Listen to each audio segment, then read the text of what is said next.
Hello student, अपना last chapter चल रहा था फ्यूरेन की इलेक्ट्रोफिलिक सब्स्टिट्यूशन रिएक्शन। पिछली बार हमने देखा कि फ्यूरेन की इलेक्ट्रोफिलिक सब्स्टिट्यूशन रिएक्शन दो पॉसिबिलिटी है, second and third positions, alpha और बीटा पोजीशन। तो हमने देखा कि फ्यूरेन के जो है अल्फा पोजीशन या सेकंड पोजीशन पर अटैक करने पर तीन अनुनादी संरचना बनती है, जबकि थर्ड पोजीशन पर अटैक करने पर या बीटा पोजीशन पर अटैक करने पर दो। तो हमने निष्कर्ष निकाला कि क्योंकि जिसकी अनुनादी संरचनाएँ ज़्यादा होगी उसकी स्टेबिलिटी ज़्यादा होगी। तो फ्यूरेन के साथ जो इलेक्ट्रोफिलिक सब्स्टिट्यूशन रिएक्शन होगी वो सेकंड पोजीशन पे होगी या अल्फा पोजीशन पे होगी। अब कौन कौन सी इलेक्ट्रोफिलिक सब्स्टिट्यूशन रिएक्शन है जो अभी तक हम पढ़ते आए हैं, वही रिएक्शंस हैं, उनके बारे में हम जानकारी लेते हैं। प्रतिस्थापन अभिक्रिया इलेक्ट्रोफिलिक सब्स्टिट्यूशंस। चूंकि फ्यूरेन सांद्र अम्ल की उपस्थिति में जल्दी ही बहुलीकृत हो जाते हैं, अतः इलेक्ट्रोफिलिक सब्स्टिट्यूशन रिएक्शन अभिक्रिया विशेष परिस्थितियों में ही होती है। ठीक है, वेरी क्लियर कि फ्यूरेन सांद्र अम्ल में जल्दी ही पॉलीमराइज हो जाता है। ठीक है ना, इसलिए मुझे उसके लिए कंडीशन स्पेसिफिक हो जाती है। अब हम सबसे पहले बात करें नाइट्रेशन। अगर हम फ्यूरेन का नाइट्रेशन करेंगे तो क्या बनेगा, किसकी उपस्थिति में, एसिटिल नाइट्रेट की उपस्थिति में एसिटिक एनहाइड्राइड के साथ लो टेम्परेचर पर करते हैं तो क्या बनता है, 2 नाइट्रोफ्यूरेन। इसी तरह से सल्फोनीकरण, अगर हम उसका प्यूर सल्फोनीकरण करें तो पिरिडीन की उपस्थिति में सल्फर ट्राइऑक्साइड से क्रिया कर फ्यूरेन 2 सल्फोनिक एसिड बनता है, किसके साथ, पिरिडीन की उपस्थिति में। इसी तरह से फ्रीडेलक्राफ्ट एसिलेशन, फ्यूरेन में एल्यूमिनियम क्लोराइड आक्रमण करता है, अतः स्टनिक क्लोराइड की उपस्थिति में फ्रीडेलक्राफ्ट अभिक्रियाएँ होती है। एल्किलीकरण की क्रिया में फ्यूरेन का बहुलीकरण हो जाने से इसके द्वारा भी एल्किलीकरण नहीं होता। BF3 की उपस्थिति में एसिटिक एनहाइड्राइड की क्रिया से एसिटिलीकरण हो जाता है, क्या बनता है, 2 एसिल फ्यूरोन प्राप्त होता है। इसी तरह से फॉर्माइलेशन या जिसको फॉर्मलीकरण कहते हैं, गैटरमान कोच अभिक्रिया, इस अभिक्रिया में फ्यूरोन का फॉर्मलीकरण होकर फॉस्फोरल प्राप्त होता है। गैटरमैन कोच सिंथेसिस, HCl और HCl की उपस्थिति में H2 से अभिक्रिया करते हैं, क्या बनता है, फॉस्फोरल। इसी तरह से डायजोनियम लेमन के साथ अभिक्रिया, जिसको हम बोलते हैं गोमबर्ग बैकमन रिएक्शन, इस अभिक्रिया में क्षार की उपस्थिति में डायजोनियम लेमन की क्रिया फ्यूरेंस होती है तथा 2 फेनिल फ्यूरेन प्राप्त होती है। ये रिएक्शन हमने लिखी फ्यूरेन की किसके, डायजोनियम क्लोराइड के साथ कराना करें, किसकी उपस्थिति में, क्षार की उपस्थिति में। क्या बनाया इसने, पहले कपलिंग रिएक्शन हुई, फिर 2 एरिल फ्यूरेन।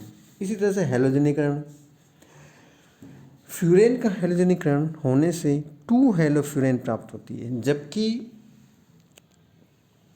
चूंकि प्राप्त हैलो उत्पाद का बहुलीकरण हो जाने से इच्छित उत्पाद प्राप्त नहीं बन पाता, अतः 3- प्रभाव युक्त समूह की उपस्थिति में फ्यूरोइक अम्ल ब्रोमनीकरण करवाकर विकार्बोक्सीकरण द्वारा ब्रोमो उत्पाद प्राप्त होता है। क्या कहना चाह रहे हैं हम, फ्यूरेन का हैलोजनीकरण होने से 2 हैलोफ्यूरेन प्राप्त होती है, परंतु चूंकि प्राप्त हैलो उत्पाद का बहुलीकरण हो जाने से इच्छित उत्पाद नहीं बन पाता, अतः 3- इफेक्ट वाला ग्रुप लगा के समूह युक्त उपस्थिति में फ्यूरोइक अम्ल, जिसका एक हमने एग्जाम्पल लिया, ब्रोमनीकरण करवा के विकार्बोक्सीकरण द्वारा ब्रोमो उत्पाद प्राप्त करेंगे। ये हमने एग्जाम्पल ले रहे हैं, फ्यूरिक अम्ल ले रखा है, ब्रोमनीकरण कर रहे हैं डाइऑक्साइन की उपस्थिति में 0 डिग्री सेंटीग्रेड पे, क्या बना, 5 ब्रोमो फ्यूरोइक अम्ल। फिर हमने क्विनोलिन की उपस्थिति में कॉपर चूर्ण के साथ गर्म करने पर CO2 बाहर निकल जाती है और 2 ब्रोमो फ्यूरेन बन जाता है, यानी हेलो प्रोडक्ट आपको प्राप्त हो जाता है। इसी तरह से क्लोरीन के साथ -40 डिग्री सेंटीग्रेड पर अभिक्रिया से 2,5 डाइक्लोरोफ्यूरेन बनता है। -40 डिग्री सेंटीग्रेड पे क्या बन रहा है, 2,5 डाइक्लोरोफ्यूरेन। इसी तरह से एल्किल या एरिल लिथियम से अभिक्रिया कराने पर 2 लिथियम व्युत्पन्न प्राप्त होते हैं, जो कई दूसरे यौगिक बनाने में काम आते हैं। क्या कर रहे हैं हम, एल्किल या एरिल लिथियम से अभिक्रिया कराने पर 2 लिथियम उत्पाद प्राप्त होते हैं, जो कई दूसरे यौगिक बनाने, जैसे हमने एग्जाम्पल ले रखा है, क्या बना, 2 लिथियम फ्यूरेन। फिर हमने इसको एल्किल हैलाइड के साथ अम्ल की उपस्थिति में अभिक्रिया कराई तो क्या बनी, अल्फा एल्किल फ्यूरेन। इसी तरह से हमने इसका कार्बोक्सिलीकरण करा तो अम्ल की उपस्थिति में तो क्या बना, फ्यूरोइक एसिड। इसी तरह से हम अगली बात करते हैं मैनेज रिएक्शन। मैनेज रिएक्शन क्या होती है, फॉर्मल्डिहाइड तथा सेकेंडरी एमीन से अभिक्रिया कर फ्यूरेन मैनिक अभिक्रिया द्वारा 2 डाईमेथिल एमिनो मैथिल फ्यूरेन बनाता है। किसके साथ कराना है हम? HCHO और सेकेंडरी एमीन क्या बना? 2 डाईमेथिल एमिनो मैथिल फ्यूरेन बनाता है। इसी तरह से मर्क्यूरेशन, जली सोडियम एसीटेट में मर्क्यूरी क्लोराइड के साथ अभिक्रिया करने से आसानीकृत मर्क्यूरेट फ्यूरेन प्राप्त होता है। इससे दूसरे कई उत्पाद बनाए जाते हैं क्योंकि मर्क्यूरी समूह आसानी से प्रतिस्थापित किया जा सकता है। वही mercury chloride 2 mercury chloride furan बना। इसको हमने Br2 या आयोडीन से हेलोजनेशन करना चाहा तो हेलोजनीकरण प्रोडक्ट क्या, और एसिटिलाइजेशन करना चाहा तो RCOCl एल्किल क्लोराइड से हमने अभिक्रिया कराई तो क्या बन गया? Acyl furan. इसी तरह से एल्यूमिनियम उत्प्रेरण की उपस्थिति में अमोनिया के साथ 450 डिग्री सेंटीग्रेड करने पर पिरोल बनता है तथा टेट्रा फॉस्फोहेप्टा सल्फर के साथ अभिक्रिया कराने पर ये क्या देता है? थायोफिन देता है। उचित परिस्थितियों में इसी तरह से हम बात करें, उचित परिस्थितियों में फ्यूरेन वलय के टूटने पर 1,4 डाईऑक्सो उत्पाद प्राप्त होते हैं। इन सुटेबल कंडीशंस फ्यूरोल रिंग टूट जाती है। क्या बनाता है? 1,4 डाईऑक्सो प्रोडक्ट। HCl और मेथनॉल के साथ अभिक्रिया कराई हमने तो। इसी तरह से जलीय H2SO4 के साथ हमने अभिक्रिया करी तब भी क्या हुआ? ये वलय खुल जाती है और क्या प्रोडक्ट बना रहा है? 1,4 डाईऑक्सो प्रोडक्ट बना रहा है। अगर हम फ्यूरेन का अपचयन करें रेने निकल या पैलेडियम उत्प्रेरक की उपस्थिति में तो ये अपचित होकर टेट्राहाइड्रोफ्यूरेन देती है जो कि एक विलायक के रूप में काम करता है। निकल उपस्थिति में या पैलेडियम उपस्थिति में या पैलेडियम ऑक्साइड की उपस्थिति में इसका अगर हम हाइड्रोजनीकरण करें तो टेट्राहाइड्रोन फ्यूरेन ये बहुत ही अच्छा एक नॉन पोलर सॉल्वेंट के रूप में काम आता है। इसी तरह से ऑक्सीडेशन, अगर फ्यूरेन को वायु की ऑक्सीजन के साथ क्रिया करने पर ऑक्सीजन प्राप्त करने पर 2,4 पर ऑक्साइड बनाता है। फ्यूरेन 2,5 पर ऑक्साइड। इसके साथ फ्यूरेन के साथ ऑक्सीजन के साथ अभिक्रिया करें तो फ्यूरेन 2,5 पर ऑक्साइड। इसी तरह डिल्साल्डर रिएक्शन, डिल्साल्डर रिएक्शन क्या है? संयुग्मित नाइन की भांति फ्यूरेन भी अभिलाक्षणिक योगात्मक अभिक्रिया करके मैलिक एनहाइड्राइड के साथ 1,4 प्रोडक्ट बनाती है जो खनिज अम्ल HBr के साथ निर्जलीकरण कर देगा थैलिक एनहाइड्राइड देता है। ये रिएक्शन एक इसकी जो एरोमेटिक कंपाउंड्स की जो प्रॉपर्टीज़ होती है इलेक्ट्रोफिलिक सब्स्टिट्यूशन रिएक्शन बनाने देने की, वो उससे भिन्न होकर कि एक योगात्मक अभिक्रिया दे रही है जिसको अपन डिल्साल्डर रिएक्शन कहते हैं। फ्यूरेन जो डाइन है वो डाइनोफाइल के साथ मैलिक एनहाइड्राइड के साथ उत्पाद क्या बना रहा है? 1,4 योगात्मक उत्पाद जिसको हम HBr के साथ अभिक्रिया कराने पर क्या बनाया इसने? Phthalic anhydride. इसी तरह से एक रिएक्शन और इसकी फ्यूरेन का व्युत्पन्न फॉस्फोरिल एक महत्वपूर्ण यौगिक है। रासायनिक अभिक्रिया में बेंजल्डिहाइड की भांति व्यवहार करता है, साथ ही KNO0 अभिक्रिया में बेंजोइन संघनन द्वारा उत्पाद देता है। ये यहाँ हमने फॉस्फोरिल ले रखा है, इसको NaOH से अभिक्रिया कराई तो फॉस्फोरिल अल्कोहल और फॉस्फोरिक एसिड बनता है। इसी तरह से KCN के साथ जो है बेंजोइन कंडेंसेशन, उसमें क्या देना है? फ्यूरोइन बन रहा है। तो ये फ्यूरेन का एक डेरिवेटिव है सब्स्टिट्यूएंट से फॉस्फोरिल जिसको बोलते हैं, जो कि बेंजल्डिहाइड के समान KNO0 रिएक्शन और बेंजोइन कंडेंसेशन प्रोडक्ट देता है। इसी तरह से हम बात करते हैं कि अगर हम फ्यूरेन का परीक्षण करना चाहें तो फ्यूरेन में बिगी हुई छड़ की लकड़ी की एक सलाख को HCl में से डुबाने से उस पर गहरा रंग आता है। यह अभिक्रिया फ्यूरेन के परीक्षण में काम आती है। तो ये एक तरह से हम बात कर रहे हैं कि ये सेकंड हमारा हेट्रोसाइक्लिक कंपाउंड है। उसका थर्ड जो एक 5 सदस्यीय मेंबर है जिसको हम थायोफिन बोलते हैं, हम इसके बारे में बात करते हैं। क्या है थायोफिन? C4H4S जिसको अपन बोलते हैं। थायोल जिसका IUPAC नाम है, वो भी हेट्रोएटम में हमने पहले सबसे पहले नाइट्रोजन था, उसके बाद ऑक्सीजन हो गया, इसके बाद सल्फर हो गया। वो इसके बनाने की विधियाँ, इसके रिएक्शंस और उसकी बारे में बात करते हैं। बनाने की विधि सबसे पहले कोलतार से। कोलतार के प्रभाजी बेंजीन प्रभाज में 0.5% थायोफिन होता है और इसके सजाते टोलिन कोलतार के अन्य हाइड्रोकार्बन प्रभाज में होते हैं। बेंजीन और थायोफिन के बहुत से भौतिक गुण समान हैं, अतः इन दोनों को इनके मिश्रण के आसवन द्वारा पृथक करना कठिन है। थायोफिन को इतना 84 डिग्री से, बेंजीन क्वथनांक 80 डिग्री से। बेंजीन प्रभास को कमरे के ताप पर H2SO के साथ मिलाकर हिलाने पर थायोफिन को अलग से प्राप्त किया जा सकता है। इस अभिक्रिया में से थायोफिन का सल्फोनीकरण होकर थायोफिन 2 सल्फोनिक अम्ल बन जाएगा, जो कि H2SO में विलय होता है। इन परिस्थितियों में बेंजीन का सल्फोनीकरण नहीं होता है। कोलतार के बेंजीन प्रभास से थायोफिन प्राप्त करने का एक और अच्छा तरीका ये है कि मिश्रण को मर्क्यूरिक एसिड के साथ उबालते हैं, जिससे केवल थायोफिन मर्क्यूरीकृत होता है। थायोफिन के मर्क्यूरित उत्पन्न को हाइड्रोक्लोरिक अम्ल के साथ अभिक्रिया कराने पश्चात थायोफिन को आसवन द्वारा पृथक कर देते हैं। यानी मर्क्यूरेशन बेंजीन का भी नहीं हो रहा है और उन कंडीशन में उसका सल्फोनेशन भी नहीं हो रहा था। हमने क्या किया, इसका मर्क्यूरेशन किया तो क्या किया, एसिटॉक्सी मर्क्यूरी उत्पन्न बना, जिसको हमने HCl से अभिक्रिया कराई तो हमें क्या प्राप्त हो गया, थायोफिन। इसी तरह से हम इस थायोफिन को एसिटिलीन से भी प्राप्त कर सकते हैं।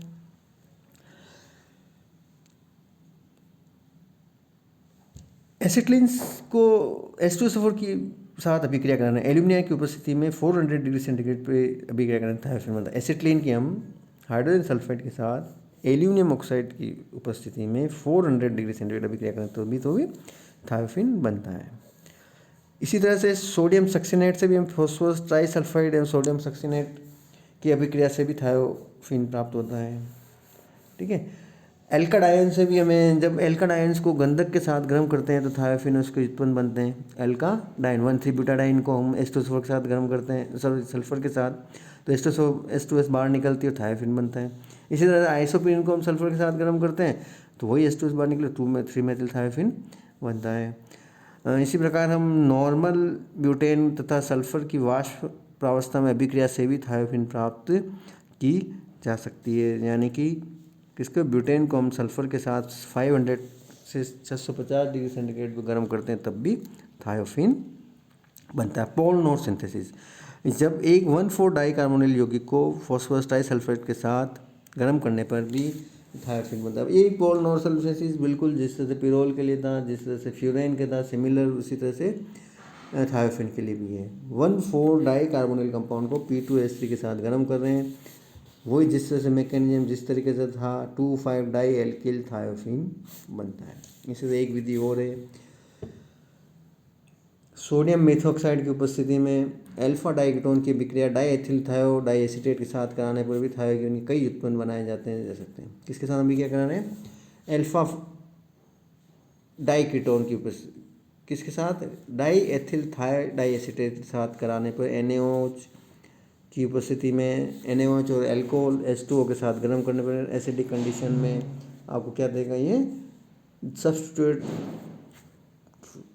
थायोल बनाएगा।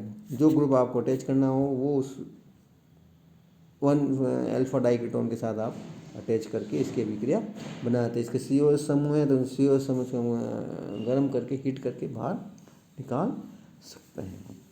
अब हम बात करते हैं इसकी संरचना की।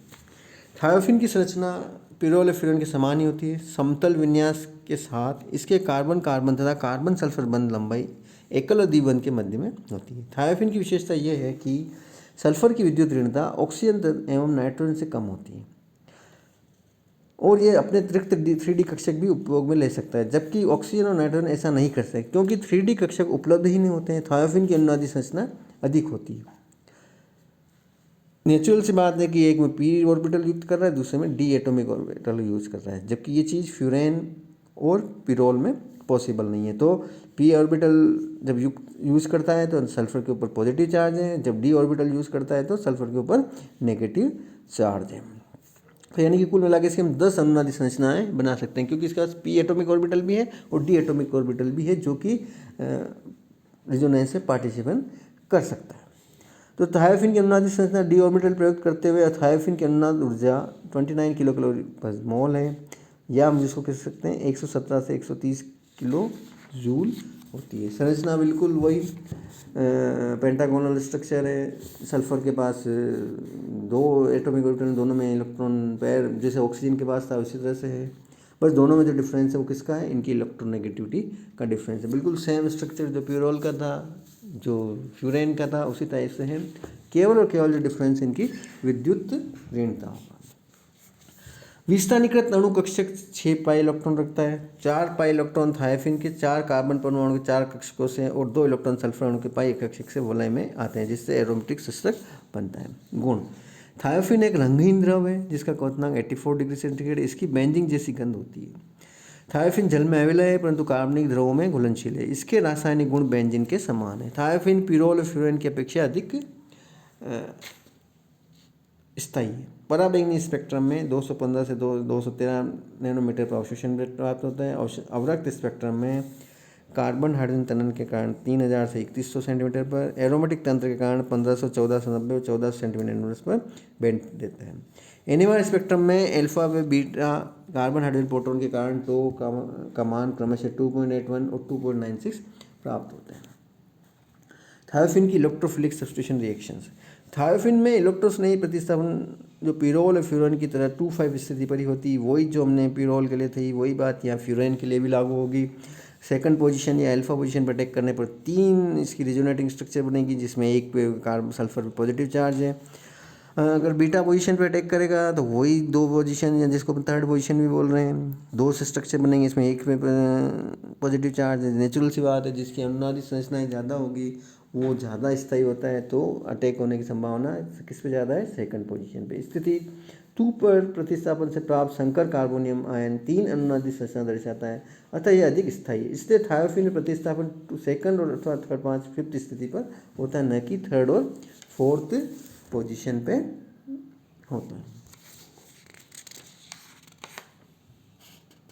अब हम बात करें इसकी कुछ वही इलेक्ट्रोफिलिक सब्स्टिट्यूशन रिएक्शंस की। थायोफिन की क्रियाशीलता फिनोल जैसी होने के कारण इलेक्ट्रोफिलिक सब्स्टिट्यूशन रिएक्शन मंद परिस्थितियों में कराया जाता है। थायोफिन की कुछ इलेक्ट्रॉन्स नई प्रतिस्थापन अभिक्रिया नीचे दी गई है। हेलोजनीकरण। थायोफिन का हेलोजनीकरण पर हेलो प्रतिस्थापित थायोफिन बनता है। क्लोरीनीकरण अभिक्रिया -30 डिग्री सेंटीग्रेड पर संपन्न होती है। ब्रोमोनीकरण के लिए एन ब्रोमोसक्सिनेट अथवा Br2 प्रयुक्त होता है, जबकि आयोडीनीकरण आयोडीन के साथ पीले मर्क्यूरिक ऑक्साइड की उपस्थिति में होता है। तीनों चारों हमने एग्जाम्पल ले रखे हैं। अगर इसका आपको ब्रोमोनीकरण करना है तो हम किसके साथ करा रहे हैं, एन ब्रोमोनोसक्सिनिमाइड, NBS जिसको अपन बोलते हैं।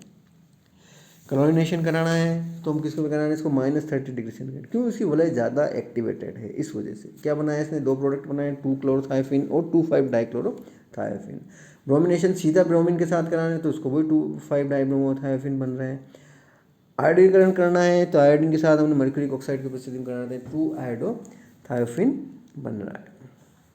इसी तरह से हम इसका नाइट्रीकरण भी कर सकते हैं। थायोफिन के सदुम HNO3 के साथ एसिडिक एनहाइड्राइड में नाइट्रीकरण से 2-नाइट्रोथायोफिन प्राप्त होती है। वही नाइट्रेशन है, HNO3 एसिडिक एनहाइड्राइड की उपस्थिति में करते हैं तो क्या बनता है, 2-नाइट्रोथायोफिन। सल्फोनीकरण वही जिस तरह से फ्लोरीन का क्या, थायोफिन पिरिडीन की उपस्थिति में SO3 या ठंडे या शांत SO3 करे आने पर थायोफिन 2 सल्फोनिक अम्ल बनाता है। इसी तरह से फ्रीडेल क्रिप्स रिएक्शन से कि जो थायोफिन स्टेनिक क्लोराइड की उपस्थिति में एसिटिल क्लोराइड के साथ मेथिलथेनिल कीटोन बनाता है, वही एसिटिल जिसको अपन कहते हैं 2-एसिटिल थायोफिन, या जिसको हम कहते हैं मेथिलथेनिल कीटोन। तो ये रिएक्शंस क्या है कि जो बिल्कुल वेरी सिमिलर है जो फिरोल के साथ, जो फ्यूरेन के साथ, उसी तरह से ये भी इलेक्ट्रोफिलिक सब्स्टिट्यूशन रिएक्शंस दे रहे हैं। क्लोरोमेथिलेशन। फॉर्मल्डिहाइड एवं HCl के साथ थायोफिन का क्लोरोमेथिलीकरण हो जाता है। इसके साथ फॉर्मल्डिहाइड और HCl के साथ तो 2-क्लोरोमेथिल थायोफिन अथवा 2-थेनिल क्लोराइड है। मर्क्यूरेशन की बात करें तो इस अभिक्रिया में थायोफिन का मर्क्यूरिक उत्पाद प्राप्त होता है, तो थायोफिन 2 मर्क्यूरिक क्लोराइड बनता है। मर्क्यूरिक एसिड के साथ मर्क्यूरिक एसिड कंपाउंड बनता है थायोफिन के साथ। मर्क्यूरेशन इसका मतलब आराम से थायोफिन का हो रहा है। इसी तरह से जिस एन एल्किल लिथियम से अभिक्रिया कराएंगे तो इथर की उपस्थिति से अभिक्रिया कर 2 लिथियम उत्पाद बनाता है, जिससे कि हम अन्य उत्पाद जिस तरह से हमने फ्यूरेन में बनाया उसी तरह से हम इससे भी बना सकते हैं। थायोफिन 2 लिथियम बना, जिसको हम कार्बन डाइऑक्साइड के साथ या एल्किल हैलाइड के साथ करेंगे तो या तो थायोफिन 2 कार्बोक्सिलिक अम्ल बनेगा या एल्किल थायोफिन बनेगा। इसी तरह से कार्बनिक मैग्नीशियम व्युत्पन्न द्वारा हम करें तो आयोडीकरण करते हैं सबसे पहले, तो वही 2-आयोडोथायोफिन बना। फिर मैग्नीशियम से अभिक्रिया कराई तो क्या बना, थायोफिन 2 मैग्नीशियम आयोडाइड, जिस तरह से ग्रिग्नार्ड रिएजेंट होता है उसी तरह से।